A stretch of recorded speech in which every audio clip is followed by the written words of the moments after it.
Hello everyone, welcome to Rina spice kitchen. আজকে আমি নিয়ে এসেছি ডিমের এই কাটলেটের রেসিপিটি। এটা করা যেমন সহজ, খেতে কিন্তু দুর্দান্ত লাগে। তাহলে চলুন দেখে নিই এটা বানিয়ে নেওয়ার জন্য কি কি মেন ইনগ্রেডিয়েন্টগুলো লাগছে। তো এখানে আমি প্রথমেই নিয়ে নিয়েছি দুটো সেদ্ধ করা ডিম, একটা সেদ্ধ আলু, একটা পেঁয়াজ কুচি এবং দুটো কাঁচা লঙ্কা কুচি। এবার বাকি যে মশলাগুলো ইউজ করব সেটা রান্না করতে করতে বলে দেবো। তাহলে প্রথমে সেদ্ধ ডিমটাকে খুব ভালো করে ছোট্ট ছোট্ট কুচি কুচি করে কেটে নেব। তবে আপনারা চাইলে গ্রেটার দিয়ে গ্রেট করেও নিতে পারেন।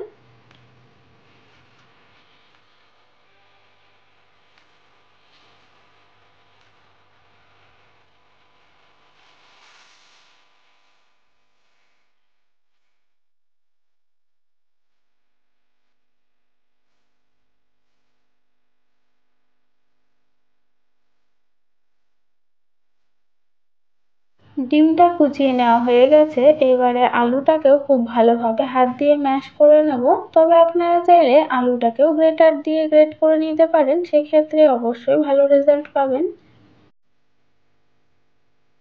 আলুটা মাখানো হয়ে গেলে এবারে আমরা মূল রান্নায় চলে যাব। তো এর জন্য আমরা এখানে কড়াই বসিয়ে দিয়েছি। কড়াটা খুব ভালো মতো গরম করে নিয়ে এখানে দিয়ে দিলাম সর্ষের তেল। তেলটাকেও খুব ভালো করে গরম করে নেওয়ার পর এখানে দিয়ে দেবো পেঁয়াজ কুচি। পেঁয়াজটাকে হালকা ভেজে নিয়ে এখানে অ্যাড করে দিচ্ছি কুচানো কাঁচা লঙ্কা। তারপরে এটাকেও খুব ভালো করে ভেজে নিতে হবে। এরপর যে অ্যাড করে দিচ্ছি 1 টিস্পুন আদা রসুনের পেস্ট। তারপরে একে একে গুঁড়ো মশলাগুলো অ্যাড করে দেবো। তো প্রথমে দিয়ে দিচ্ছি 1/2 টিস্পুন নুন, 1/2 টিস্পুন হলুদ গুঁড়ো, 1/2 টিস্পুন ধনে গুঁড়ো এবং 1/2 টিস্পুন জিরে গুঁড়ো দিয়ে খুব ভালোভাবে এটাকে মিক্স করে নিতে হবে। মশলাটা খুব ভালো মতো ভাজা হয়ে গেলে এখানে অ্যাড করে দিতে হবে কুচো করে নেওয়া ডিমগুলো। এরপর নাড়াচাড়া করে মশলার সঙ্গে খুব ভালো করে ভেজে নিতে হবে। ডিমটাকে প্রায় 1 মিনিট মতো ভেজে নেওয়ার পর এখানে অ্যাড করে দিতে হবে ম্যাশ করে নেওয়া আলুটা। তারপর সবগুলোকে খুব ভালোভাবে মিক্স করে নিয়ে খুব ভালোভাবে ভেজে নিতে হবে।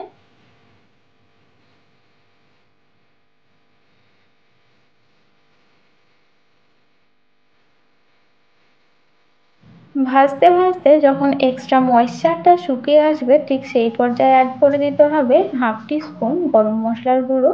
তারপরে খুব ভালো করে মিক্স করে নিলে কিন্তু আমাদের এই পুরটা একদম রেডি হয়ে যাবে। তারপরে গ্যাসটা অফ করে এটাকে ঠান্ডা হতে দেবো।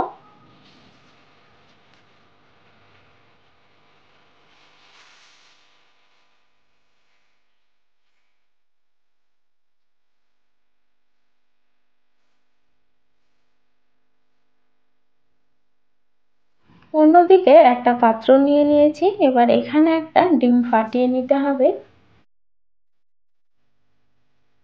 এর মধ্যে 1/4 টিস্পুন গোলমরিচ গুঁড়ো আর 1/2 টিস্পুন নুন দিয়ে খুব ভালোভাবে এটাকে মিক্স করে নিতে হবে।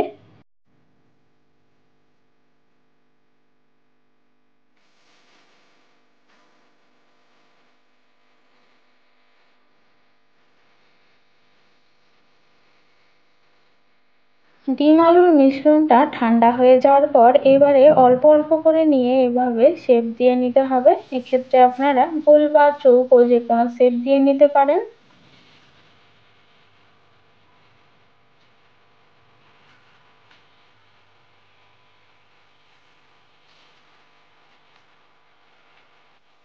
এই একইভাবে কিন্তু আমি প্রত্যেকটা কাটলেট বানিয়ে নিয়েছি, দেখতেই পাচ্ছেন। এইবারে এখানে লাগছে আমাদের ব্রেড ক্রাম্বস, আর এখানে যে ডিমটা গুলে রেখেছিলাম সেটাও নিয়ে নিলাম। তো কাটলেটটাকে প্রথমে ডিমের মধ্যে চুবিয়ে তারপরে ব্রেড ক্রাম্বস দিয়ে খুব ভালোভাবে কোট করে নিতে হবে। এটা হয়ে গেল সিঙ্গেল কোটিং। ডাবল কোটিং করে নেওয়ার জন্য আবারও ডিমের মধ্যে চুবিয়ে খুব ভালোভাবে আবারও ব্রেড ক্রাম্বসটা মাখিয়ে নিতে হবে। আমি এখানে ডাবল কোটিং করেছি, আপনারা চাইলে সিঙ্গেল কোটিংও করতে পারেন। তাহলে এইভাবে সমস্ত কাটলেটগুলো আমাকে রেডি করে নিতে হবে। কমপক্ষে 5 মিনিট অপেক্ষা করার পর তারপরে কাটলেটগুলোকে ভেজে নেওয়ার জন্য এখানে দিয়ে দিলাম কড়াইতে পরিমাণ মতো সাদা তেল। তারপরে তেলটা খুব ভালো মতো গরম হয়ে গেলে গ্যাসের আঁচটা কিন্তু একদম লো টু মিডিয়াম থাকবে। তারপরে একে একে কাটলেটগুলো বেশ গোল্ডেন ব্রাউন করে ভেজে নিতে হবে। এইভাবে একটা ছোট চামচের সাহায্যে তেলটাকে ওপরে তুলে দিন, তাহলে ওপরের কোটিংটা খুলে আসবে না। এক সাইড ভাজা হয়ে গেলে অন্য সাইডটাকেও উল্টে দিয়ে খুব ভালোভাবে ব্রাউন করে ভেজে নেব। কাটলেটগুলো পারফেক্টলি ভাজা হয়ে গেছে, এই পর্যায়ে আমি তুলে নিচ্ছি।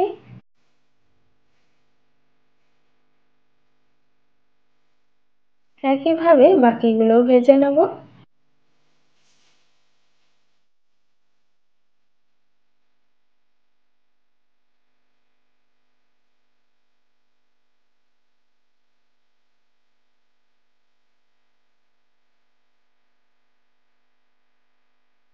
তাহলে নিশ্চয়ই বুঝতে পারলেন এইরকম ভাবে ডিমের কাটলেট বানিয়ে নেওয়া কতটা সহজ। এটা খেতে কিন্তু দুর্দান্ত লাগে, অবশ্যই এটা গরম গরম সার্ভ করবেন। এই ধরনের স্ন্যাক্সগুলো কিন্তু সবাই ভীষণ পছন্দ করে এবং খুব কম সময়ে কম উপকরণ দিয়ে এটা বানিয়ে নেওয়া যায়, তো অবশ্যই এটা ট্রাই করে দেখতে পারেন। এই কাটলেটের রেসিপিটা আপনাদের কেমন লাগলো অবশ্যই কমেন্ট করে জানাতে ভুলবেন না। আর ভালো লাগলে অবশ্যই একটি লাইক এবং চ্যানেলটিকে সাবস্ক্রাইব করে পাশে থাকার অনুরোধ রইল। ফাইনালি এটাকে সার্ভ করে নিয়েছি টমেটো কেচাপ এবং কোচানো পেঁয়াজ দিয়ে। তো আর আমি রিনা, আর আপনারা দেখছিলেন রিনা স্পাইস কিচেন। ফিরে আসছি নতুন আরও একটি রেসিপি নিয়ে নেক্সট এপিসোডে। Till then take care.